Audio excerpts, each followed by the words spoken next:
Video blog. Hey there, this is Tim from Twice Circled, and welcome to episode 8 of the official Megaquarium video blog. This week I have another technical vlog for you, so once again, if that's not really your thing and you're just interested in gameplay and hearing about new features as I add them, then maybe skip this one and I'll be back next week with a normal episode. If you're still here, then I take it you are interested in the technical aspects of making games. And today I've got a doozy, right? We've got multi-threading. That's what we're going to talk about today. And yeah, this is a big one. This is something which I don't think is talked about enough online. I've been when I started making the multi-threading framework that I have for Megaquarium, I did loads of internet research and I really struggled to find any kind of really, like, here is a way you can properly get multi-threading working for you. It was all very theory-based, and it told you kind of the tools of multi-threading, but not actually how to use them. And you know what?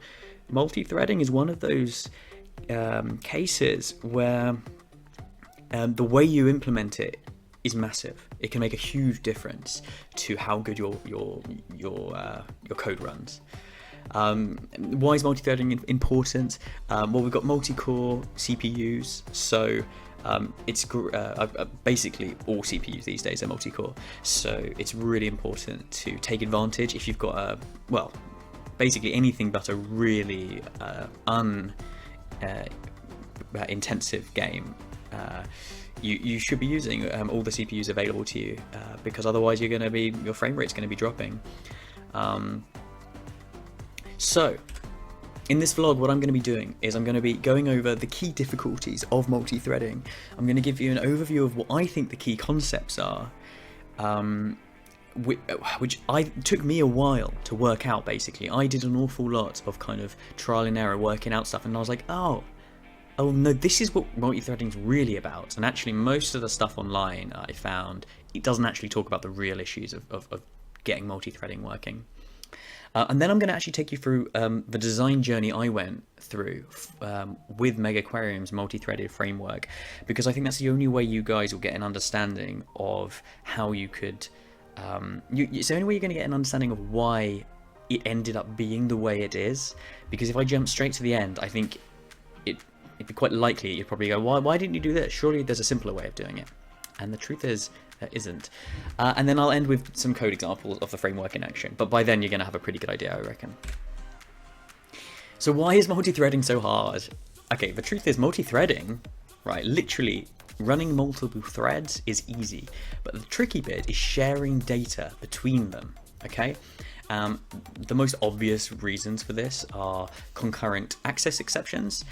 So that's if you're accessing some kind of collection, maybe a dictionary, or you're iterating over a list and then another thread comes in and tries to access the same variable, it will throw an exception. To be honest, that's the least of your worries, because at least you get a proper error, okay?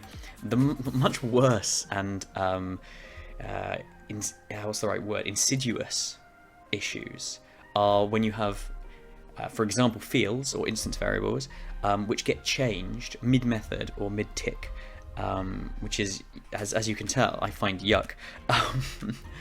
So what I mean by this is you've got one thread that thinks, it's acting as if it's the only one who accesses a particular field, and it's doing some stuff with that. But at any point, even if it's just an integer or something like that, where you're not going to get a concurrent access exception, another thread could come in and change it, and that could completely throw off your calculations. So, and those things, that's horrible, because you don't even know when it's happening. So yeah, we really need to find a way of getting around that. So these are the key concepts that I think you want to get your head around, and these are the most important things. It's not really about the threads themselves. What's multi-threading, the biggest challenges with multi-threading is actually to do with data ownership. So it's the idea of every single piece of data you have in your model being owned by a single thread. If you don't do that, then you are going to have lots of these issues, right? And then once you've decided on having all your data owned by different threads, then you have the issue of synchronization. So I'm using that term kind of generically to mean how are you going to have, if you've got data on one thread and some data on another thread, probably at some point you're going to need to have the threads interact based on that data in some way. And that can be really, really tricky if you are trying to do this thing where you only ever allow a single thread to access that data. So this was my plan when I started. This is the start of me going through my design journey for the multi-threading framework that I have designed. So we start off with the idea of having two threads. Okay, we got the as you know, if you watched the last vlog, I use Unity 3D to make my games, and you already have this render/Unity main thread. If you use Unity. Now this is the only thread that is allowed to interact with the Unity game engine. It's what's responsible for creating or animating meshes. It's responsible for all user interface, UI interaction. And then, as you know, if you watched the last vlog, I have a separate thread, which I call the model thread, which runs the underlying simulation. Now this is a great starting point because we are already getting to grips with this idea of data ownership. I've been very careful to have all of the data in the model accessed only by the model thread. So we're well on our way with this plan, but you'll see that this is honestly just this is the easy bit. The really hard bit is when we come to try and synchronize or have some kind of communication between the two threads. Now, I also have those two main threads. Actually, I shouldn't say the word main because that has a specific meaning, but those two threads are supported by a pool of worker threads. These are used for heavy CPU code such as pathfinding, and also any task that doesn't need to be calculated every frame to maintain an accurate simulation. So the key thing with the model thread is that's doing stuff that's actually got like an update tick. So it's kind of making the simulation progress. Ideally, the sort of stuff you have happening every single tick is actually not very CPU intensive. It should be just kind of incremental changes, and then if there is anything that you really need like an answer for, like pathfinding is the classic example, which needs quite a lot of calculations, whack that on a worker thread. There are more issues with having to then synchronize the worker thread, but I will be given examples and I'll show you my whole pattern of how I deal with this later in this video. So, case in point, here we go, the big one. How do we transfer data between threads? Because we're really happy with our idea of data ownership at this point, but we need to communicate between the two threads pretty much all the time. Here's some examples. So on the left, you have all of the render thread stuff. You have all the data that is owned by the render thread. It's the Unity main thread. You have the UI there. So if you start in the top left, say a button gets clicked, that's fine so far, it's all on the render thread. We're going to need to impact our model. So for example, you've selected the tank tool, and we want to create a new tank in our model as a result of this user interaction. So button clicked. In the middle there you see there's this message that needs to be passed to the model thread so that the model can then create a tank. But we don't just want to have interaction going from the render thread to the model thread. I mean, this might be obvious, but I figure I might as well explain. We're obviously going to have the model thread impacting the render thread. For example, if a fish is grown, then we need to then pass that information over so that we can maybe change a number in the UI or increase the size of a 3D model.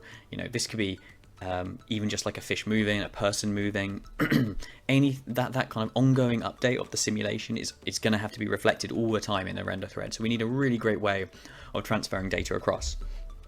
So how should we do this? Well, here's the first thing everybody thinks about when they think about multi-threading, and unfortunately this is where a lot of people's thoughts on multi-threading start and end, and that's not good. So locks are the thing that people talk about online when they talk about multi-threading, but they are just the most simplistic solution to multi-threading. They don't actually solve the real problems that it causes.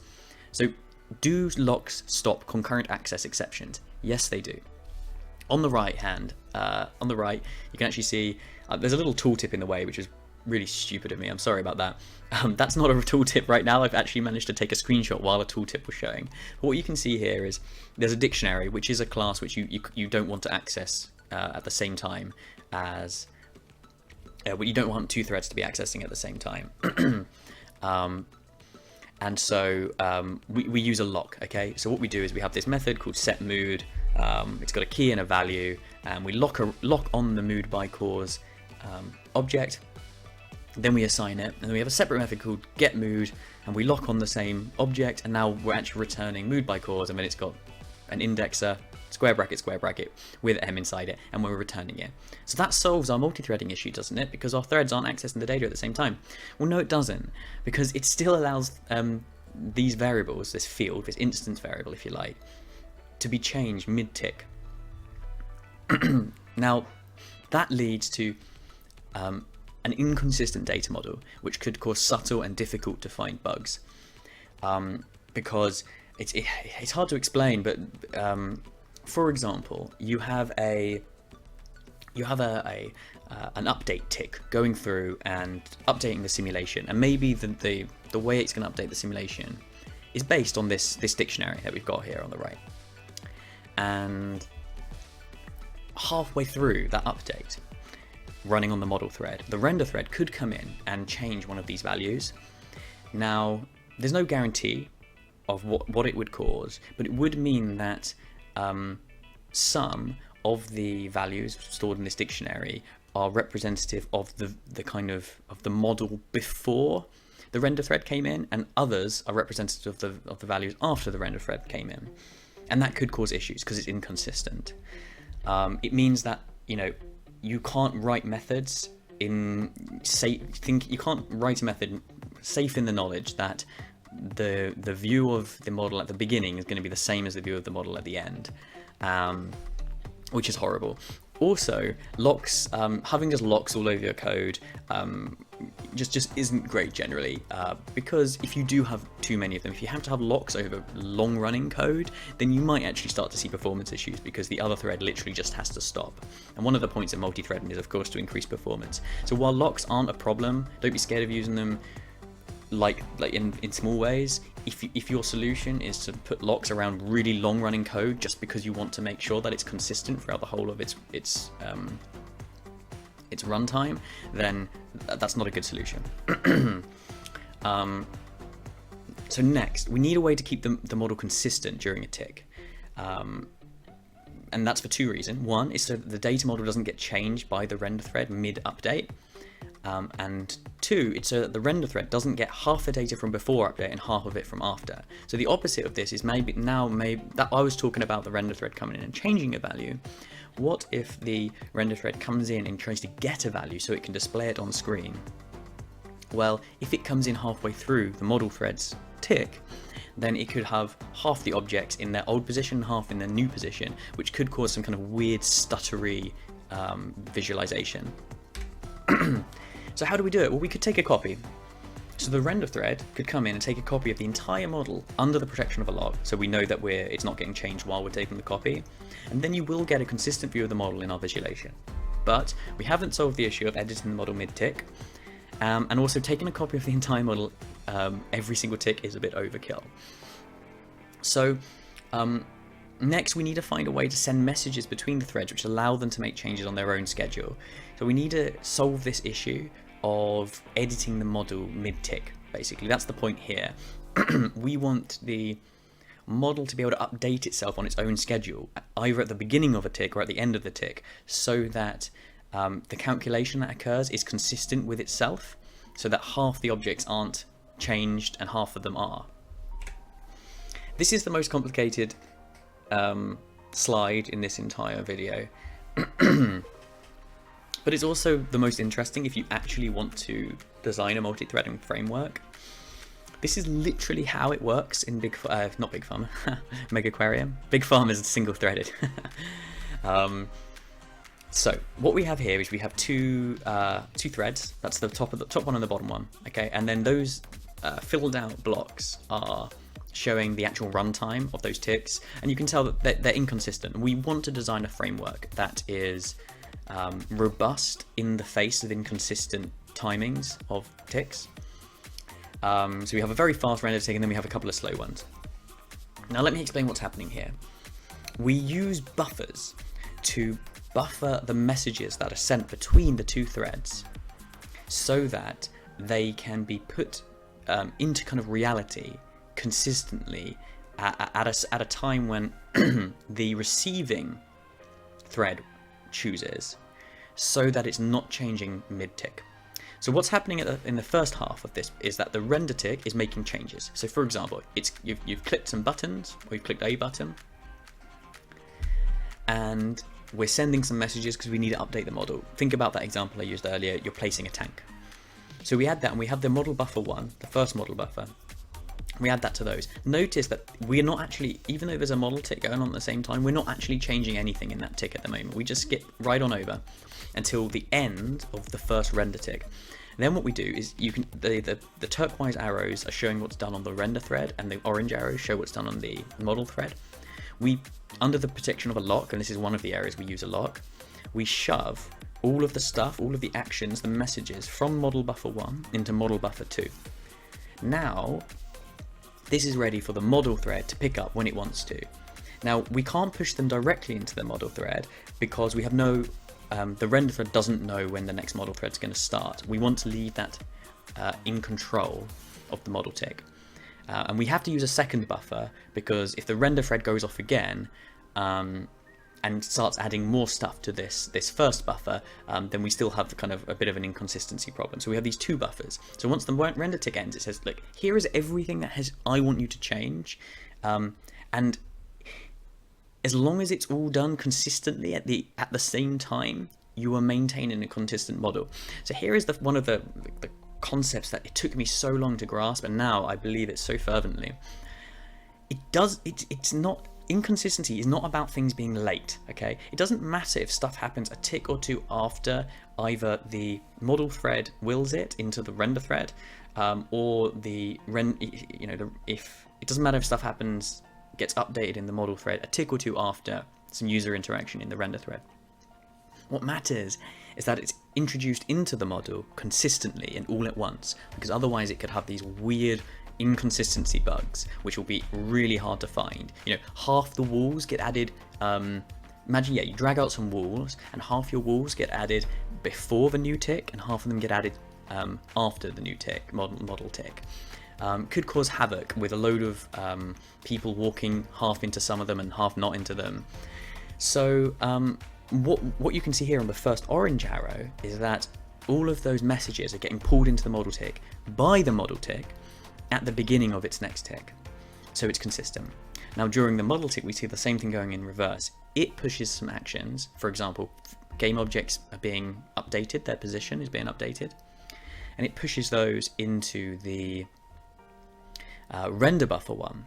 And then same thing here, notice that this render buffer 1 doesn't get pushed in to the render tick that starts while the model tick is still going on, because that would mean that some of the stuff from this model tick would get pushed into this render tick, the first render tick. I should have numbered the render ticks, apologies. So I'm talking about the middle one in the screen at the moment, and some of them would have to wait until the next one, which is again inconsistent. We want all of the actions that occur, essentially each tick, right, should feel instantaneous, right?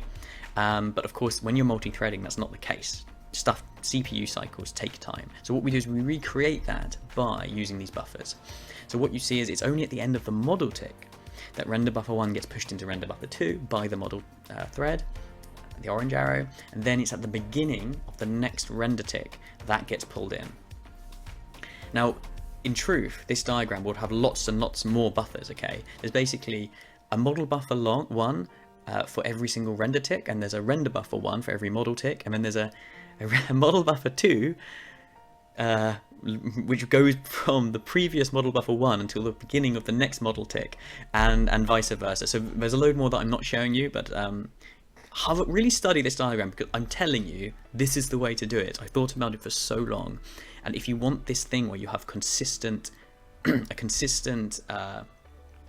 set of actions, messages being sent between them, and you're not getting half before and half after, then this is the only way to do it, that I believe anyway.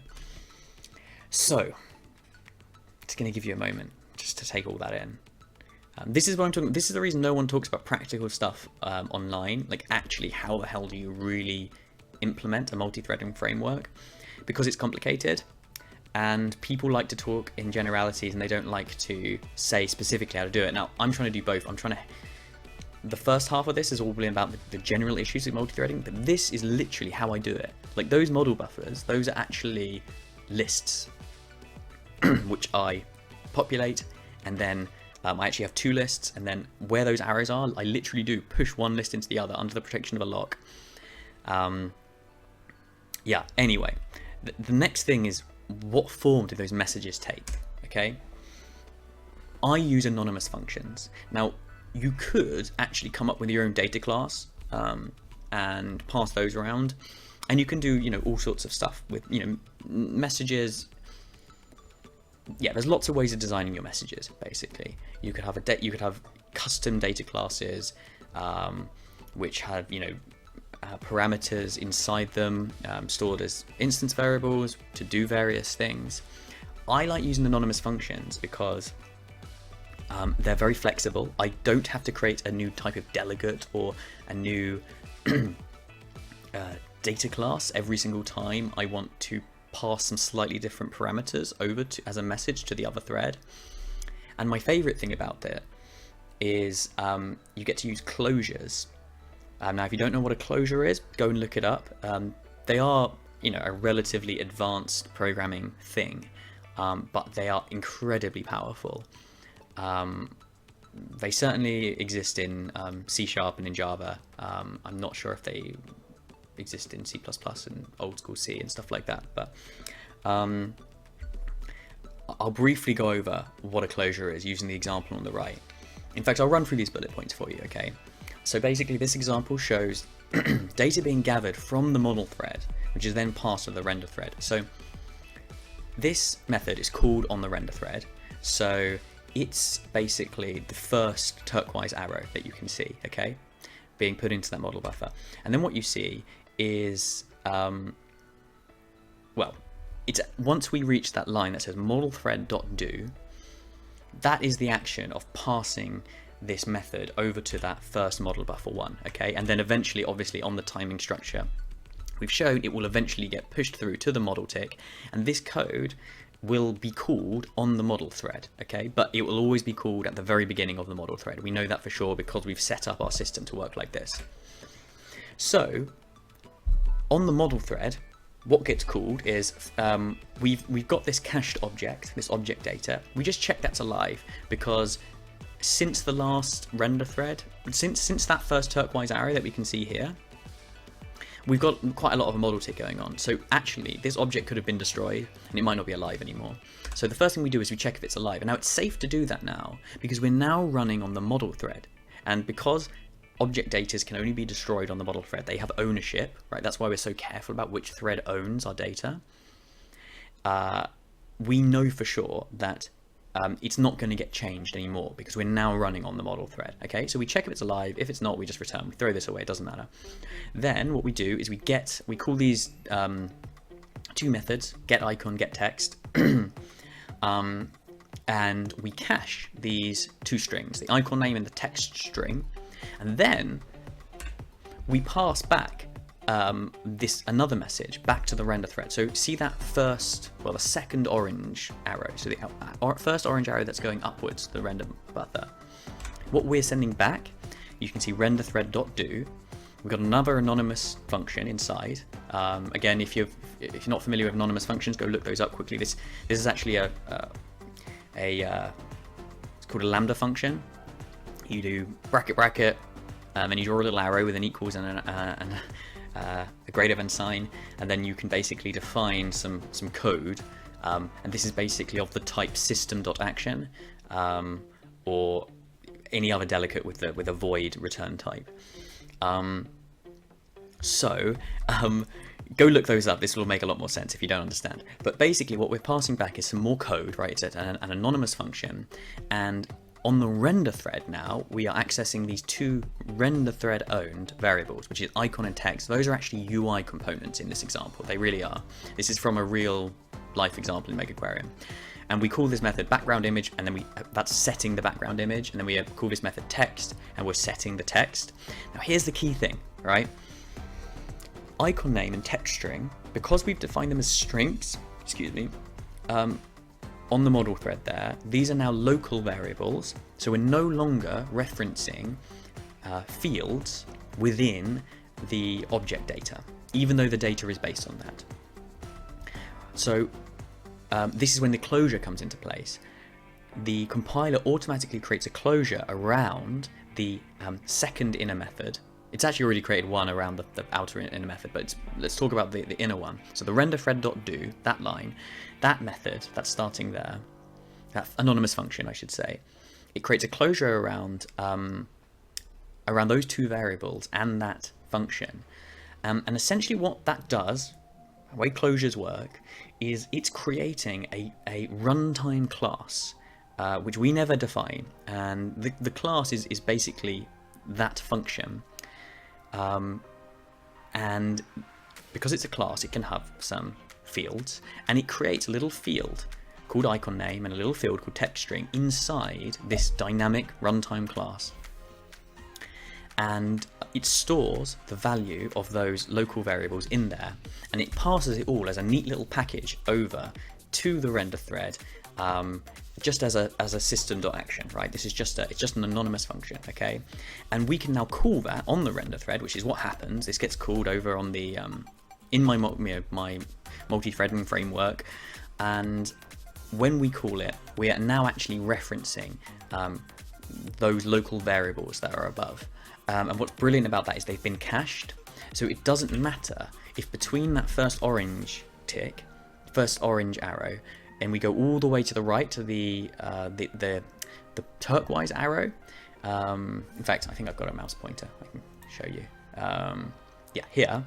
So between here and here, it doesn't matter if I don't know. I guess there's a slight overlap here.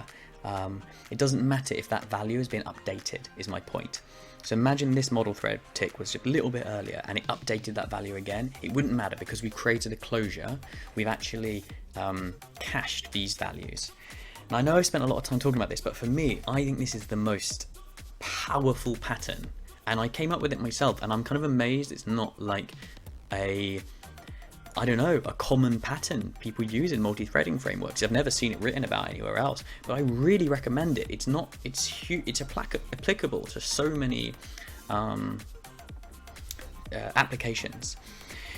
So yeah, this is essentially the core of the pattern that I use. It's a mixture between this, which handles the making sure my messages are applied to our various bits of data in a consistent way.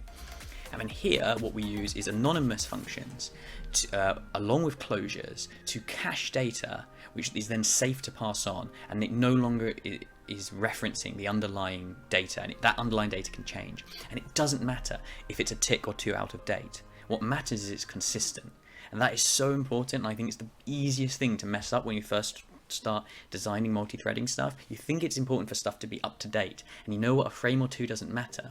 What does matter, in my opinion, is that it's always consistent. So you can sleep at night knowing that there's never going to be some kind of weird timing issue. That means that if half your data gets updated and half it hasn't, then it causes this weird bug.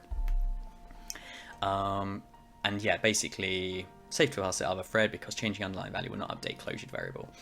So I think this is super powerful. Essentially what we're doing, and I'll mention this again on the next page, but essentially we are, by using closures, we are turning system.actions, so a delegate with a return type void, into a flexible system.func. Because essentially what we're doing here is using two of these system actions. We're going to here, we're gathering some data, and then we're returning it back to the render thread. That's what this is really done. This is actually kind of equivalent to a nice asynchronous function, which is get me the icon in the text, cache them, pass them back to me. But we can do it all just calling the same method over and over again. It's just this model_thread.do, render_thread.do. By the way, I just use static references because it just makes the code so much more readable. If you want to do it with instance stuff, you can. I know I'm only going to have one model thread and one render thread, so I'm just using static because it just makes it so much easier to write the actual code. Okay, that is it. Those last 2 slides, there's a reason I spent 10 minutes on them. They're really important. This is the end of my video. So here's the conclusions. 99% of variables are only ever accessed by one thread. Really, if you can do that, really good. It just means that you don't have to worry, basically, because a single thread is never going to mess itself up. That's why it's so easy to write single-threaded applications. You know, if you start a method and you reference a local variable, you can keep using that reference until the end, and you know it won't have changed. If you only have it accessed by one thread, if you access by 2 threads, anything goes. It could be changing at any time. We use anonymous functions to send messages between threads using a double buffer system to keep the model consistent. We use closures. We can actually gather data from one thread and pass it back to the first one, all within an anonymous function. Essentially, we are converting a system.action into a flexible system.func, but without the need to have lots of specifically defined delegates and data classes. That's what I really like about this. Is if this was a function, like an actual method call, you'd have to have the parameters of it all set. You know, we could actually, this is just like a really flexible way of gathering as much data as we want. We could have 20 of these strings and do all sorts of stuff with them. And this is completely thread safe. It's beautiful. You know, I just love this pattern. I'm such a big fan of it. And in my opinion, this means you've got less boilerplate and it's very intuitive to write. I'm just going to give you a couple more examples of it in action. So here, that last example was basically trying to show some user, it was trying to grab some data from the model and then display it in the user interface. Here is an example of the model trying to update the render, the visualization. So lots of different objects call this view position updated. Ignore the index stuff. That's to do with the fact that we have shoals, so we can have a single data object which has multiple visualizations, which is unnecessarily complex. So just assume index is 0. So what this happens, basically, we have this position passed from the model saying, look, I've updated. I want you to position me somewhere else in the visualization. So of course we go to the render thread. We gather the visual object just from here. And then we check it's not null. At this point it's cached, so it's safe to do that. There's no way that this could ever be set null now, even if it was set null from somewhere else.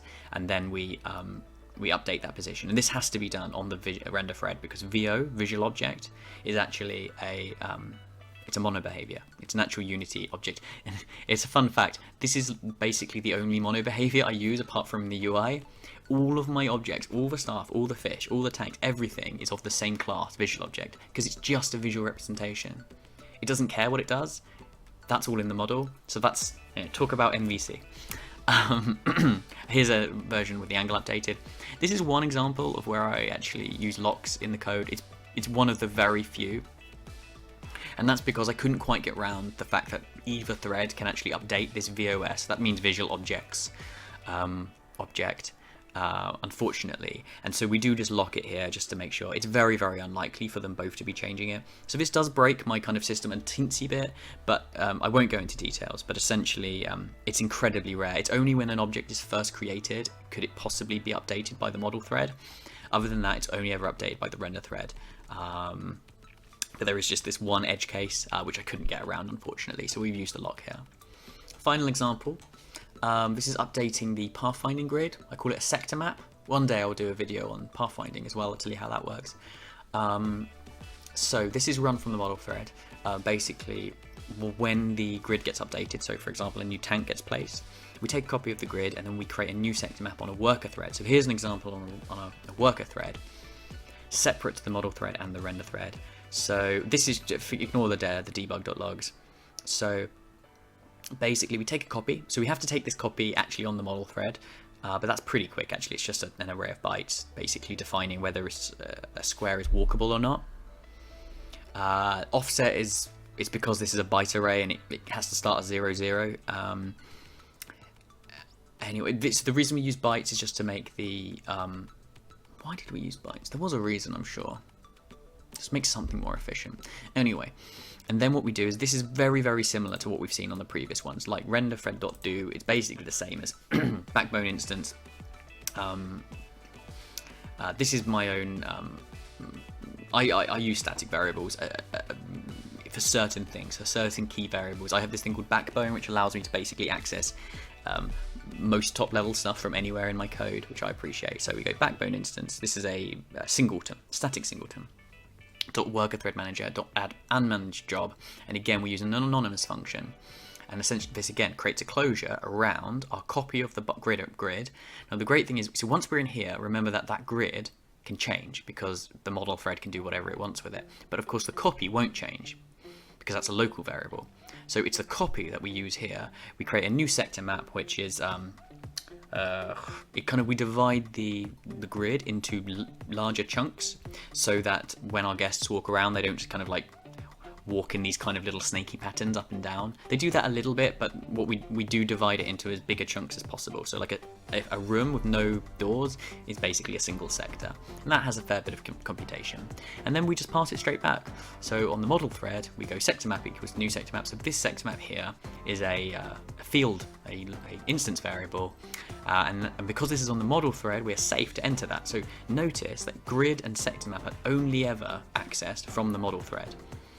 Yeah, because we go back to the model thread before we assign it, and that's why I think this pattern is just so powerful. And then we go through all the objects. We say that the grid has changed, has updated, and this will all only happen at this point here, right? All the changes that are added to the model buffer. So for example, by the way, we actually have a worker thread up here as well, or lots of them, and they can all add to the model buffer, they can all add to the render buffer. It doesn't actually matter where it comes from. The key is that data is only ever activated, that message is only ever done at the beginning of the tick. And so we know that for the whole of that tick, it's going to be consistent. Whoops. It's going to be consistent, and the half our objects aren't going to be working with an old version of the sector map, and half of our objects are going to be working with a new version of the sector map. Alright, you already got a preview of the next slide. You knew I was going to be dumb. There we go, guys. Multi-threading's hard. Please feel free to use my patterns. It took me a long time to work on that, and if I can save some other people a bit of time, then that's fantastic. But definitely do multi-thread your applications, because there's just no reason not to. It's totally doable. I think the pattern I've got could be used on any game. Any game where if you are able to divide up your model, your simulation, from your user interaction, then I think it could work. Yeah, there we go. Thanks for watching, guys. See you next week. Oh, actually, sorry, final thing. What do you want to hear about in the next technical blog? Let me know, because basically only the people who've watched it here will be the people who like the technical blogs. So let me know what you'd be interested in hearing about in the future, in the next one in about 4 weeks. All right, cheers, bye.